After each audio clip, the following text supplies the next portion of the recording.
forma organizacional. Y eso luego lo correlacioné cuando comparaba lo que era una organización japonés, por ejemplo, que tiene un marco cultural propio y por lo tanto va a presentar un modelo organizacional o una técnica que si lo llevamos a lo que es la parte occidental, y no, si no va a tener éxito porque el contexto cultural es distinto. Las formas Exacto. de pensamiento son distintos y eso hace que haya una diferencia como tal. Y Sí, luego estaba el aporte, me acuerdo el otro autor, que hablaba como sociedades organizacionales, como sociedades organizacionales en donde las organizaciones como tal es una estructura de culturas asociada a un grupo de profesionales. En lugar de hablar de una cultura corporativa, más bien hablemos de un mosaico de cultural asociado a cada grupo profesional como tal. Eh, Eran dos aportes que hacían estos dos autores en cuanto a lo que es la organización como cultura. Pero bueno, o sea, en términos generales, la organización tiene su modo cultural y por ende tiene sus características culturales. Tiene una frase corporativa y eso establece la filosofía de trabajo que presenta la propia organización. Y hablaba de que las características culturales que dispone la organización se visualiza la interacción que presentan los miembros que la conforman, el lenguaje que utilizan, el tipo de comunicación que entablan, bueno, eso hace las características que presenta culturales de la organización, más o menos. Creo que bien, muy entendí. bien, muy bien. Excelente el aporte. Excelente. Disculpen que el invierno a todos nos hace algo. Excelente, Facundo, muy bien. Quiero rescatar algo de lo que estuviste mencionando, cuando hablabas de, por ejemplo, las culturas orientales y occidentales y la diferencia. Nos pasa aquí en la Argentina que hay subsidiarias de Toyota, ¿sí? Las empresas automotrices. Toyota es una japonesa que tiene una cultura muy distinta, la cultura del Japón a la cultura argentina. ¿Y qué es lo que pasa? Por ejemplo, bueno, esto lo vemos en los mundiales, hemos visto las diferencias culturales, por ir a un ejemplo simple, ¿no? De que cuando terminaban de ver un partido, los sectores donde había japoneses limpiaban el estadio, ¿sí? ¿Recuerdan haber visto eso? Un segundito.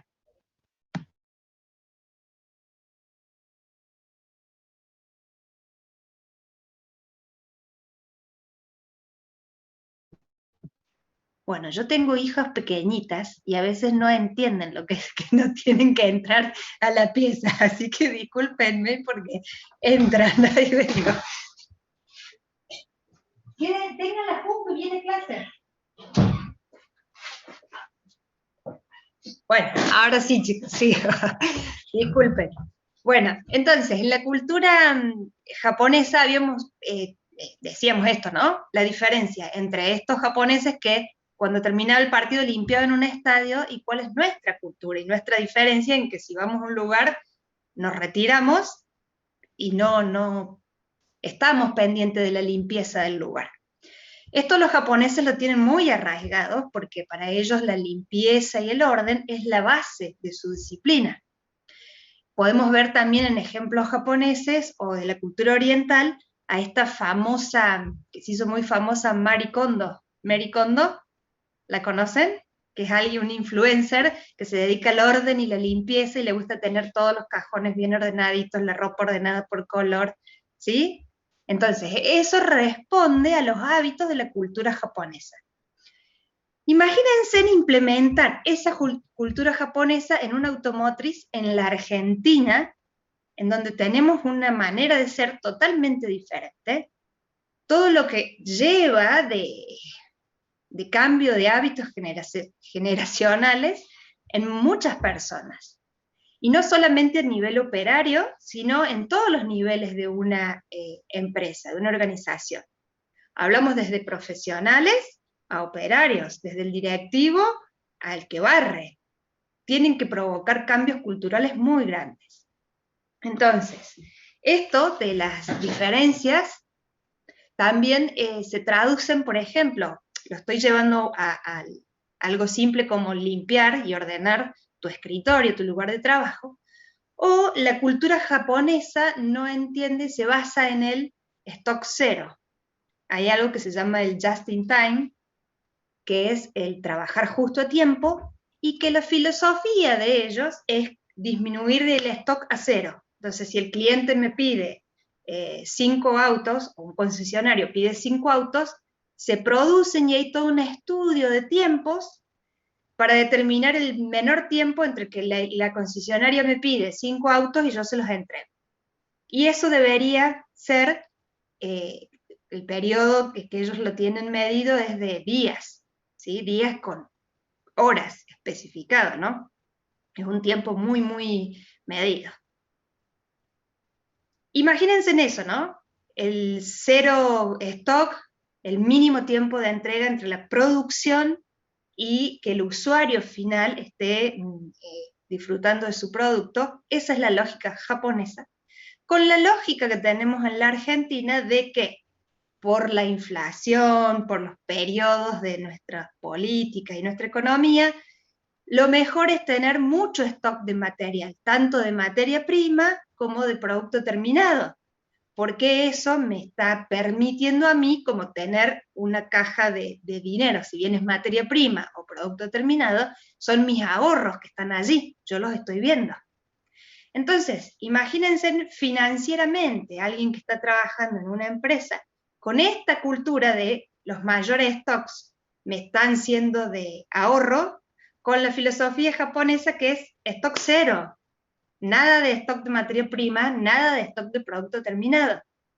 No entienden los japoneses esta lógica cuando vienen a trabajar a la Argentina, en donde debemos tener stocks de materias primas, no solo de la producción, sino si se les ocurre hacer paro de transporte, si cortan la ruta, si hay incremento de valores. O sea, imagínense en todas las demás variables que manejamos en la Argentina, que son tan distintas a la cultura japonesa.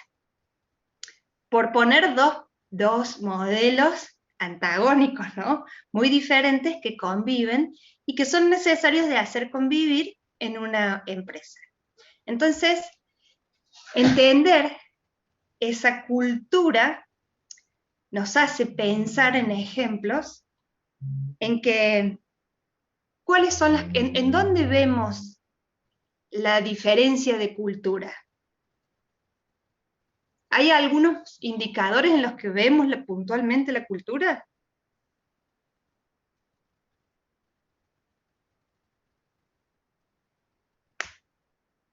Y sí, por ejemplo, profe, en la forma de actuar, de vestirse, también en cierto punto de hablar, hasta por ejemplo de comer. Volvemos al mismo ejemplo, por ahí los japoneses tienen una cultura totalmente distinta en cuanto a la comida que nosotros, por ejemplo. Vestimenta, formas de actuar. Sí, exacto. ¿Conocen alguna empresa particular que tenga una cultura especial?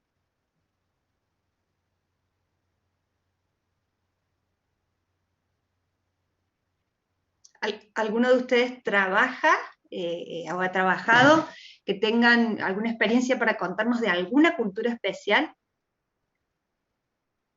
No. Bueno, la cultura se manifiesta en determinados ritos, como esto que nosotros decimos de tomar el mate y sabemos lo que es, pero que en otros lugares no lo saben. Cada empresa tiene su cultura, no es que la cultura la vemos en las japonesas y en las nuestras no, no. Cada empresa tiene su cultura, porque la cultura va de la mano de los ritos, de los rituales que la componen. Y la componen las personas que trabajan en la organización. Entonces, por ejemplo, en una empresa en la que trabajo, la oficina del gerente tiene siempre la puerta abierta y tenemos acceso a preguntar, indagar, entrar a la oficina y trabajar con él como un par más. 99% del tiempo la oficina es así, el trato es así. Pero sabemos que hay un momento en el que cierran la puerta que es preferible no golpear la puerta, no decir, tengo una duda, porque es cuando están trabajando en algún tema puntual y que no necesitan ser molestados. Entonces, esos son ritos que hacen a la cultura de una empresa y que debemos saber leerlos. No están escritos en ningún lado, simplemente es la cultura de una empresa, ¿sí? Hay también otro ejemplo de una empresa que es cordobesa y que tiene una cultura muy particular, que a lo mejor algunos de ustedes la puedan conocer, que es Tarjeta Naranja. Hoy se llama Naranja X. ¿La conocen? No. Bueno, Tarjeta Naranja, o pueden haber visto Naranja X, o pueden ver algo de Casa Naranja.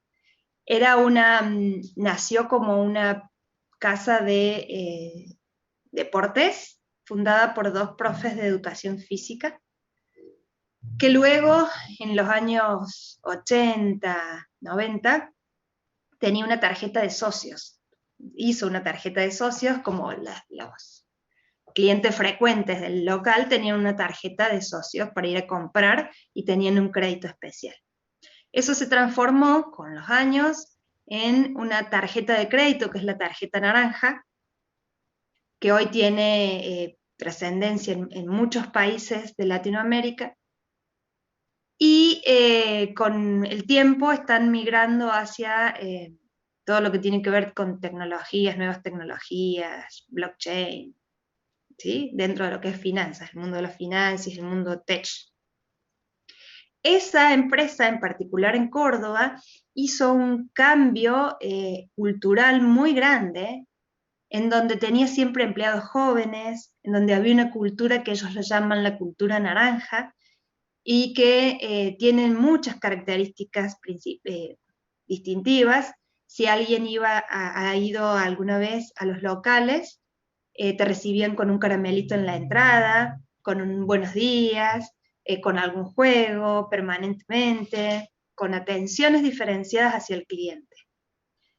E internamente, quienes trabajan allí tienen, por ejemplo, gozan de los viernes, suelen hacer programas recreativos o determinados programas con la gente, basándose en que ellos trabajen felices, porque así dicen que atienden a los clientes de manera felices y los clientes van a volver. Es una cultura particular. Manuela, ¿levantaste la mano? ¿O no?